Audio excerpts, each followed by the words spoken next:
People of Reddit, what was the worst date you ever had? One, we were sitting in a sort of bench table in a restaurant. There were two extra spots next to us. Almost immediately a couple came and asked if they could share the table. I hesitated, but my date quickly said yes. It didn't take long for this new couple to quickly figure out that we were on a first date, and they grew quiet and I felt like they were listening in.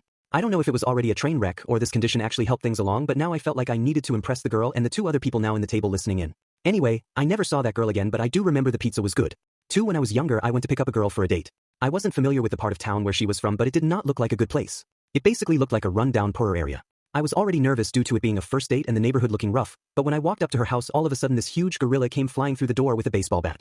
I took off running back to my car, not knowing if this Sasquatch man was still behind me or not. When I was finally in the car and about to take off, I saw my date at the front door yelling at him to stay inside. She walked to my car and I asked her if everything was okay. She said yes, and that was just her dad being goofy in costume. We went on the date, but all I can remember is thinking, how do I get this girl home without passing away? I drove her back home and dropped her off. Needless to say, there wasn't a second date.